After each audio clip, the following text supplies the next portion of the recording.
कैसे हो आप सब लोग। मैं उम्मीद करता हूँ कि आप लोग सब स्वस्थ होंगे, मस्त होंगे और अपनी पढ़ाई निरंतर जारी कर रहे होंगे। दोस्तों हम आज देखते हैं हमारा टॉपिक है आज इंडिया के वेटलैंड साइट्स। तो Ramsar site tally reach 85 with 1.35 million hectare of dedicated land for sustainable ecosystem. ये ministry of environment and forest climate change के द्वारा 14 अगस्त को ये नोटिस निकाला गया था। तो हम देखते हैं, पहले ये देखते हैं कि वेटलैंड कहते किसे हैं। तो आइए थोड़ा इस पर नज़र डालते हैं और इसको ध्यान से देखते हैं। वेटलैंड आर क्रिटिकल इकोसिस्टम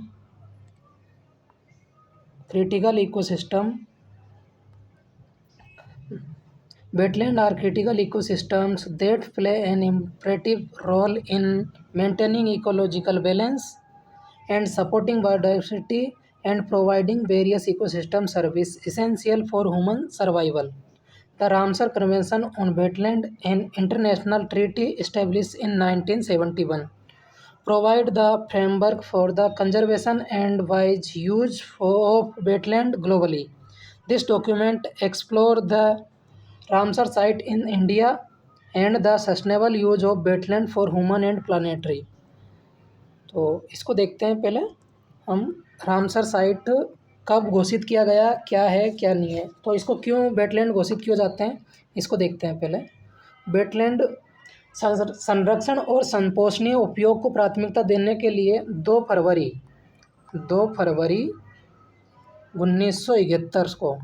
1971 को ईरान के रामसर शहर में एक समझौता किया गया था। इसे 21 दिसंबर 1975 को लागू किया गया था। आपको ये ध्यान रखना होगा कि समझौता किया गया था 2 फरवरी 1971 को और लागू किया गया था 1975 को, 21 दिसंबर 1975 को। और इसको इंडिया में कब लागू किया गया था? इसको इंडिया में लागू किया गया था 1982 में रामसर कन्वेंशन के साथ समझौता करके भारत ने। और आर्द्र भूमि होती क्या है? ये सर्वाधिक जैव विविधता वाले क्षेत्र होते हैं, ये सर्वाधिक पारिस्थितिकी उत्पादकता वाले क्षेत्र होते हैं। 1990 में मॉन्टेक्स रिकॉर्ड नाम से रामसर सूची का एक भाग बनाया गया था और 1996 से पहली बार वर्ल्ड वेटलैंड डे मनाने का निर्णय लिया गया था। तो अब देखते हैं आगे हम। आपको ये पता चल गया होगी हमारे यहाँ पे कितनी वेटलैंड साइट हो गई है। अब रामसर साइट हो गई है 85 और 2 तमिलनाडु में नई जोड़ी गई है, एक मध्य प्रदेश में जोड़ी गई है। तो तमिलनाडु में जोड़ी गई है वो है हमारी नाजारायन पक्षी अभ्यारण्य और दूसरा है केजू वैली पक्षी अभ्यारण्य। और मध्य प्रदेश में जोड़ी गई है नई जो है तवा रिजर्व। तो अब देखते हैं हम। सबसे पहले हम देखते हैं कि भाई सबसे ज़्यादा अब रामसर साइट किस स्टेट में हो गई है, उसको देखते हैं पहले। सबसे ज़्यादा आपको मैं बता देता हूँ, सबसे ज़्यादा अब हो गई है रामसर साइट तमिलनाडु में। ये देखो आप, तमिलनाडु में हो गई है 18 रामसर साइट और उत्तर प्रदेश में हो गई है 10 रामसर साइट। और नई जोड़ी गई है वो है केजू वैली नाजारायन बर्ड सेंचुरी। इसका तमिलनाडु में है, इसका टोटल एरिया है 125.865 हेक्टेयर। केजू वैली बर्ड सेंचुरी ये है 5151.6 हेक्टेयर की। तवा रिजर्व मध्य प्रदेश में 20,050 हेक्टेयर की। आपको ये भी देखना होगा कि ईयर वाई ईयर वाई में कितनी कितनी जोड़ी गई है। तो हम एक एक करके देखते हैं। सबसे पहले 1981 में 2 रामसर ऐड की गई है भारत के अंदर। 1990 में 4 ऐड की गई है। 2002 में 13 ऐड की गई है। आपको ये ज़्यादा है, उनको ध्यान रखना है। 2005 में 6 ऐड की गई है। 2012 में 1 ऐड की गई है। 2019 में 11 ऐड की गई है। 2020 में 5 ऐड की गई है। 2021 में 14 ऐड की गई है। 2022 में 19 ऐड की गई है। 2024 में केवल अभी तक 10 ऐड की गई है। तो आपको ये यूपीएससी भी इस तरह से क्वेश्चन पूछ लेती है कि कौन से ईयर में कौन कौन सी ऐड की गई है। तो आपको इसको ध्यान रखना होगा। आप देख लो यहाँ पे कि सबसे अधिक 2002 में 13 ऐड की गई है। उसके बाद में 2019 में 11, 2021 में 14, 2019 में 19, 2022 में 19 और 2024 में 10 ऐड की गई है। तो आपको सबसे ज़्यादा जैसे 19 2022 में ऐड की गई है और 13 2002 में ऐड की गई है। 2021 में 14 ऐड की गई है, 2022 में। तो इनको यूपीएससी भी स्टेटमेंट बना के पूछ लेती है, तो आपको इसको ध्यान रखना है। तो आगे आप देखते हैं, हम ये इसको देखते हैं, नाजारन पक्षी अभ्यारण्य। ये नाजारन पक्षी अभ्यारण्य उथली वेटलैंड है, जो तमिलनाडु के थिरुपुर जिले के उथली तालुका के उत्तर पूर्व क्षेत्र में स्थित है। इस क्षेत्र में वेटलैंड मुख्य रूप से मौसम की स्थिति पर निर्भर करता है। इसे नल्लार जल निकासी से भारी जल वर्षा जल प्रवाह पर है। नजरायन झील तिरुपुर जिले के सरकार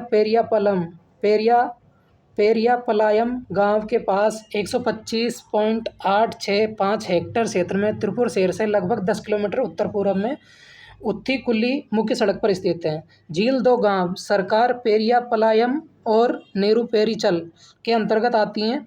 झील का नाम इस तथ्य के कारण पड़ा है कि इसकी मरम्मत और जीर्णोद्धार राजा नंजारायण ने किया था, जो कई शताब्दी पहले इस क्षेत्र पर शासन करता था। अब इसके अलावा झील के अंदर और उसके आसपास पक्षियों की 191 प्रजातियां पाई गई है। उनमें तितली की 87 प्रजातियां पाई गई है, उभयचर की 7 प्रजातियां पाई गई है, एंड सरीसृप की 21 प्रजातियां पाई गई हैं, और छोटे स्तनधारियों की 11 प्रजातियां पाई गई हैं, और पौधों की 77 प्रजातियां पाई गई है। आपको इसको ध्यान रखना है कि सबसे ज़्यादा पौधों की 77 प्रजातियां पाई गई हैं। ये स्थल निवासी पक्षी प्रजातियों के लिए भोजन और घोंसले के साथ आवास के रूप में कार्य करता है। प्रवासी मौसम के दौरान जल स्रोत के रूप में भी कार्य करता है। ये भूजल भरण में भी महत्वपूर्ण भूमिका निभाता है। इस झील को कई समृद्ध पक्षी विविधता के कारण तमिलनाडु का 17वां पक्षी अभ्यारण्य घोषित किया गया है। ये भी यूपीएससी स्टेटमेंट बना के पूछ लेती है, तो इसको भी ध्यान रखना, और वन लाइनर में भी पूछ लिया जाता है। और स्थानीय समुदाय ने झील और उसके आसपास की रक्षा के लिए पहले से ही मजबूत संघ बना लिया है, और वन विभाग स्थानीय समुदाय के सहयोग से इस स्थायी आधार पर इस झील का प्रबंधन करता है। अब देखते हैं नेक्स्ट, काजूवेली पक्षी अभ्यारण्य। यह है 5151.6 हेक्टेयर क्षेत्र को कवर करती हैं। काजूवेली पक्षी अभ्यारण्य 2021 में तमिलनाडु का 16वां पक्षी अभ्यारण्य के रूप में घोषित किया गया है। यह पांडुचेरी के उत्तर में बिल्लुपुर जिले के कोरामंडल तट पर स्थित एक खारी उथली झील है। यह झील उपकली क्रीक और उदायनथिट्टू मुहाने द्वारा बंगाल की खाड़ी से जुड़ी हुई है। केजुवेली महत्वपूर्ण और जैव विविधता से समृद्ध वेटलैंड में से एक है। ये प्रायद्वीपीय भारत की सबसे बड़ी वेटलैंड में से एक है। ये आपको ध्यान रखना होगा, क्योंकि स्टेटमेंट बना के पूछ लिया जाता है। पानी की विशेषताओं के आधार पर झील को 3 भागों में विभाजित किया जा सकता है। जैसे पहला है खारे पानी वाला मुहाना, दूसरा समुद्र जल द्वारा प्रदान करने वाली उपकली खाड़ी, और तीसरा है काजूवेली बेसिन। अब काजूवेली बेसिन अभ्यारण्य मध्य एशिया फ्लाईवे में स्थित है। ये पक्षी प्रजाति के लिए महत्वपूर्ण पड़ाव स्थल है। पक्षी की निवासी प्रजातियों के लिए प्रजनन स्थल है, मछलियों के लिए भी प्रजनन स्थल है, और जल संभरण फूलन भरण के स्रोत के रूप में भी कार्य करता है। खारे पानी वाले क्षेत्र में एब्सेनिया प्रजाति वाले अत्यधिक आक्रामित मैंग्रोव पेड़ पाए जाते हैं। पहले के वर्षों में यह कथित तौर पर उष्णकटिबंधीय शुष्क सदाबहार वनों का आश्रय स्थल था। इस क्षेत्र में कई सौ हेक्टेयर ईक टाइफागुस्टाटा पाया जाता है। तो ये भी आपको ध्यान रखना होगा। अब हमारा नेक्स्ट है तवा जलाशय। तो यह है मध्य प्रदेश में, आपको मैं इसको पहले ही अवगत करा चुका हूँ। तो अब देखते हैं हम इसको। ये है हमारा, आइए तवा जलाशय निर्माण तवा और देवना नदी के संगम पर किया गया है। मालानी, सोनभद्र और नागद्वारी नदी तवा जलाशय की प्रमुख सहायक नदियाँ। तवा नदी बाएं किनारे की एक सहायक नदी है। ये छिंदवाड़ा जिले के महादेव पहाड़ी यों से निकलती हैं और बैतूल जिले से होकर नर्मदापुरम जिले में नर्मदा नदी में मिल जाती हैं। ये नर्मदा नदी की सबसे लंबी सहायक नदी है, 172 किलोमीटर लंबी है। आपको ये ध्यान रखना होगा। तवा जलाशय इटारसी शहर के पास स्थित है। जलाशय का निर्माण मुख्यतः सिंचाई के उद्देश्य से किया गया है। हालांकि बाद में इसका बिजली उत्पादन और जलीय कृषि के लिए भी किया जाने लगा है। तवा जलाशय का कुल डूब क्षेत्र 20,050 हेक्टेयर है। जलाशय का कुल जल ग्रहण क्षेत्र 5,58,000 5,98,290 हेक्टेयर हैं। अब देखते हैं, तवा जलाशय वन विभाग जिला नर्मदापुरम के प्रशासनिक नियंत्रण में आता है। जलाशय सतपुड़ा टाइगर रिजर्व के अंदर स्थित है। ये सतपुड़ा राष्ट्रीय उद्यान और बोरी वन्य अभ्यारण्य की पश्चिमी सीमा बनाती हैं। कौन सी? तवा जलाशय। जलाशय जलीय पारिस्थितिकी और जलीय वनस्पतियों और जीव विशेषकर पक्षियों और जंगली जानवरों के लिए महत्वपूर्ण है। ये पौधों, सरीसृप और कीड़ों की कई दुर्लभ प्रजातियों और लुप्त प्रजातियां पाई जाती हैं। यह कई स्थानीय और प्रवासी पक्षियों के लिए एक महत्वपूर्ण निवास स्थल है। यह मध्य प्रदेश का राज्य का सबसे बड़ा संरक्षित क्षेत्र है। ये क्षेत्र पारिस्थितिकी, पुरातात्विक और ऐतिहासिक वानिकी की दृष्टि से कई अनूठी विशेषताओं से संपन्न है। तो अब आगे देखते हैं, इसके लिए गवर्नमेंट क्या क्या इनिशिएटिव कर रही है, मतलब इसको बढ़ावा देने के लिए क्या क्या गवर्नमेंट ने इनिशिएटिव लिए हैं, उसको हम एक एक करके देखते हैं। तो आइए अब इसको देखते हैं। Recent development in wetland conservation in India. तो वेटलैंड ऑफ इंडिया पोर्टल ये लॉन्च किया गया ministry of environment, forest and climate change के द्वारा अक्टूबर 2021 में। National wetland decadal change atlas ये और centre for wetland conservation and management establish on bird wetland day 2021 में। अगला है wetland regeneration programme ministry of forest and climate change के द्वारा 2020 में। This programme aims to rejuvenate over 500 wetlands. अगला है integrated with river basin management the Namami Gange programme. Integrate wetland conservation with river basin management serving as a model framework for the entire country. अगला है national plan for conservation of aquatic ecosystem. ये 2013 में लागू किया गया था। The national wetland conservation programme and the national lake conservation plan were combined to create the national plan for conservation of aquatic ecosystem. This comprehensive plan reflects a holistic government approach to protecting vital aquatic ecosystem. अगला है अमृत धरोहर scheme. इसके तहत wetland को ज़्यादा से ज़्यादा बढ़ावा दिया जा रहा है। ये यूनियन बजट 2023-24 में लॉन्च किया गया था। अमृत धरोहर scheme is a key initiative aimed to optimise wetland utilise over the next 3 year. It's goal including enhance biodiversity, increasing carbon stock, boosting ecotourism and generating income for local community in line with the government sustainable development vision जो 2030 तक है। Ministry of forest and climate change wetland regeneration programme ये launch किया गया था 2020 में ministry of forest and climate change के द्वारा। Initiated by the wetland regeneration programme this multi factored approach include developing baseline data, assessing wetland health, establishing stakeholder platform and creating a comprehensive management plan. The program cover over 500 wetland, showcasing the government dedication to conserving the essential habitat. अगला है national wetland wild life action plan. The national action plan 2017 से 2031 तक है। अगला है integrated with Namami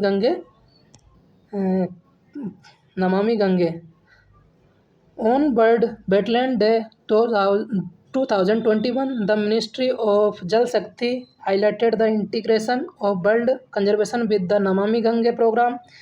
the national mission for clean Ganga has pioneered initiative serve as model for wetland conservation national wide. अब अगला देखते हैं। अब हम देखते हैं कौन कौन से वेटलैंड है, उनको एक एक करके देखते हैं क्योंकि ये फ्रिक्वेंटली एग्जाम में पूछ लिए जाते हैं। तो आइए आंध्र प्रदेश में हम देखते हैं। आंध्र प्रदेश का देखते हैं हम पहले। आंध्र प्रदेश में कोलेरू लेक। दूसरा है वे असम में देखते हैं। असम में दीपोर लेक। ठीक है। और बिहार में है कबरताल लेक, बिहार में कबरताल लेक। अगला है गुजरात में 4 है दोस्तों, तो गुजरात को देखते हैं हम। गुजरात में 4 है, कौन कौन से हैं उनको देखते हैं। गुजरात में 4 हैं, इनको देखते हैं एक एक करके। तो गुजरात का फर्स्ट है नल सरोवर, दूसरा है बांधवा वेटलैंड, तीसरा है थोल लेक वाइल्ड लाइफ सेंचुरी, और खीजा दी वाइल्ड लाइफ सेंचुरी, और गोवा में है ननद लेक। अगला है हरियाणा में, हरियाणा में है दोस्तों पहला है सुल्तानपुर नेशनल पार्क, दूसरा है बिंडवास वाइल्ड लाइफ सेंचुरी। अगला हिमाचल प्रदेश में देखते हैं। हिमाचल प्रदेश में 3 है दोस्तों। आपको ये भी ध्यान रखना होगा कि भाई कौन से स्टेट में सबसे ज़्यादा है, कौन से में कम है। ऐसे भी यूपीएससी स्टेटमेंट बना के पूछ लेती है।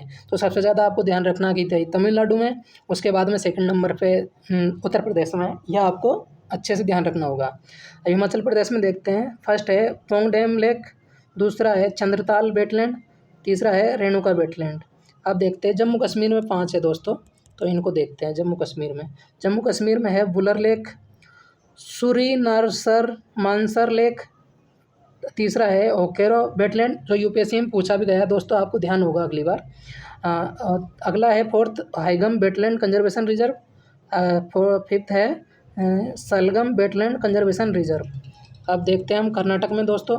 कर्नाटक में कौन कौन से हैं? कर्नाटक में 4 हैं। कर्नाटक में है Ranganathittu bird sanctuary, Ankasamudra bird conservation reserve, तीसरा है वह असगनी एस्चुरी, और चौथा है वह मागे केरी कंजर्वेशन रिजर्व। ये है दोस्तों। अब नेक्स्ट केरला में देखते हैं दोस्तों हम। केरला में देखते हैं। केरला में है दोस्तों, केरला में 3 है। ये है अगस्तमुडी वेटलैंड, दोस्तों अगला है सस्ता कोटम लेक, और थर्ड है बेम्बदकोल लेक। अब देखते हैं लद्दाख में दोस्तों। लद्दाख में 2 है दोस्तों। ये है सो कोर वेटलैंड कॉम्प्लेक्स, अगला है सो मोरी लेक। अब देखते हैं दोस्तों मध्य प्रदेश में 4 है। ये कौन कौन से हैं? भुज वेटलैंड, सिरपुर वेटलैंड, सकाया सागर, और यशवंत सागर। ये 4 है दोस्तों मध्य प्रदेश में। अब देखते हैं महाराष्ट्र में दोस्तों 3 है। महाराष्ट्र में 3 कौन कौन से हैं इनको देखते हैं। महाराष्ट्र में 3 देखते हैं कौन कौन से हैं। ये है नंदपुर मादेश्वर, और अगला है लोनार लेक, अगला है थाने क्रीक। अब देखते हैं मणिपुर में दोस्तों। मणिपुर में एक है केवल लोकटक लेक दोस्तों। इसमें मैंने एक अलग से शॉर्ट वीडियो भी बनाई है, वो बहुत अच्छा है, उसको भी देख सकते हो आप, मैं उसको पिन कर दूंगा। अगला है मिजोरम में एक है पाला वेटलैंड। अगला है दोस्तों इसमें उड़ीसा में 6 वेटलैंड है दोस्तों, तो इसको हमको ध्यान रखना। उड़ीसा में 6 वेटलैंड है। कौन कौन से हैं? चिल्का लेक आप सब जानते हो, भीतरकनिका आप, मैंग्रोव आप इसको भी जानते हो, सतकोशिया गोर्ज, तंपारा लेक, हीराकुंड रिजर्व, और अंशुपा लेक। ये है दोस्तों उड़ीसा का अंतर। अब देखते हैं दोस्तों हम अब पंजाब में देखते हैं दोस्तों। पंजाब में कौन कौन से हैं? पंजाब में दोस्तों हरिके लेक, दूसरा हो कंजेली लेक, तीसरा है रोपर लेक, चौथा है ब्यास कंजर्वेशन रिजर्व, चौथा है वे कोसपुर मिनी कम्युनिटी रिजर्व, और छठा है वे नांगल वाइल्ड लाइफ सेंचुरी दोस्तों। अब देखो दोस्तों राजस्थान में देखते हैं हम। राजस्थान में दोस्तों 2 है। एक है केवलादेव घाना नेशनल पार्क जो अलवर में है दोस्तों, और अगला है रामसर लेक जो जयपुर के अंतर्गत है। अब देखते हैं दोस्तों तमिलनाडु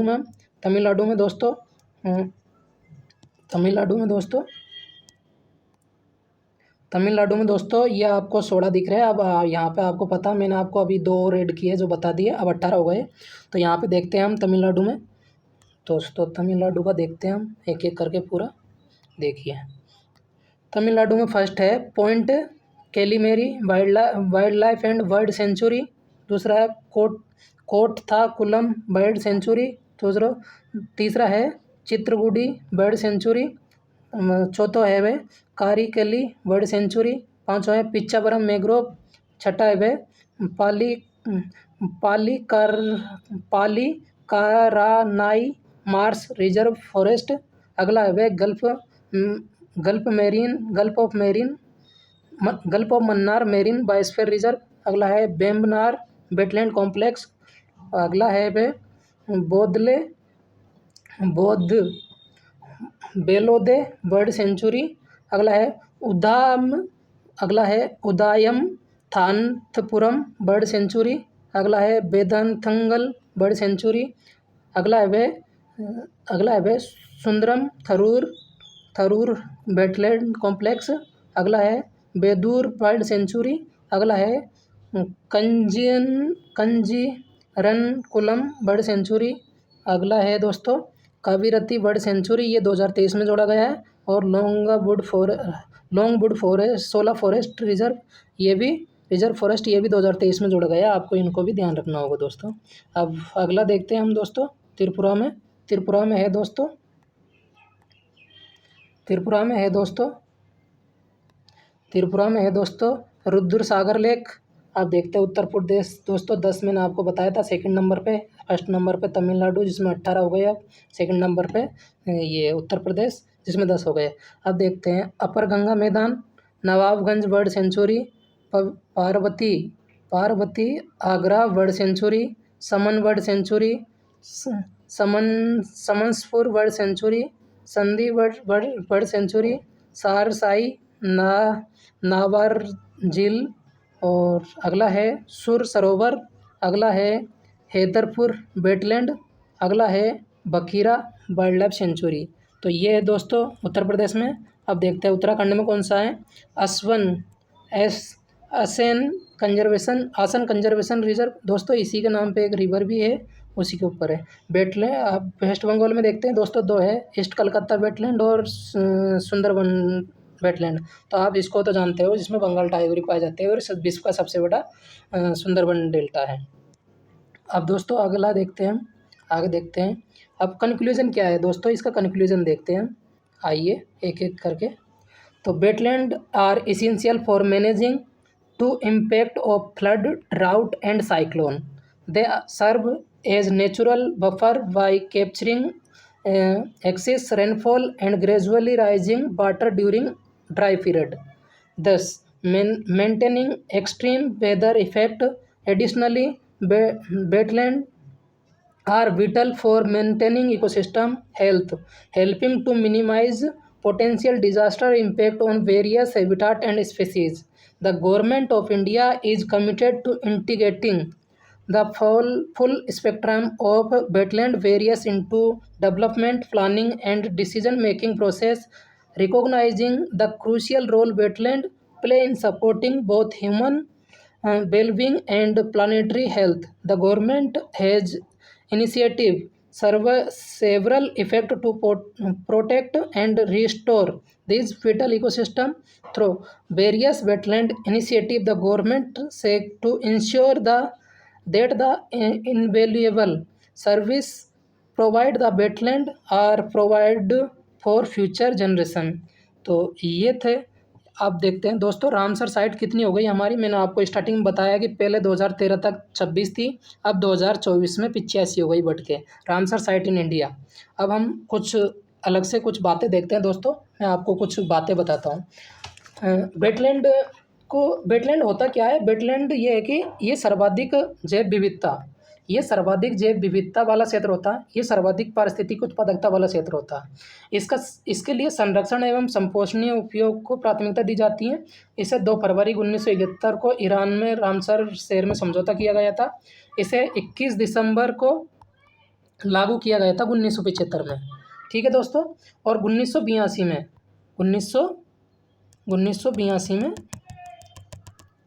1982 में इसको इंडिया रामसर कन्वेंशन में शामिल हो गया। अब मैं दोस्तों आपको एक चीज़ और बता देता हूँ, ये है विश्व आर्द्रभूमि दिवस की थीम क्या थी। तो 2019 में दोस्तों मैं आपको एक एक करके दिखा देता हूँ। अब ये क्योंकि फ्रिक्वेंटली एग्जामों में पूछ लिया जाता है, इसलिए मैं बता देता हूँ। 2019 की थीम थी आर्द्रभूमि और जलवायु परिवर्तन। 2020 की थी आर्द्रभूमि और जैव विविधता। 21 की थी आर्द्रभूमि और जल। 22 की थी यूनाइटेड नेशन इंटरनेशनल डे 23 की थी दोस्तों वेटलैंड रिस्टोरेशन, और 24 की थी दोस्तों wetland and well being of human. ये थी दोस्तों। अब ये था दोस्तों आज का हमारा लेसन। मैं उम्मीद करता हूँ कि आप लोगों को सबको ये अच्छा लगा होगा। आप लोग इसको लाइक शेयर और सब्सक्राइब करेंगे और अपने दोस्तों को बताएंगे। जय हिंद।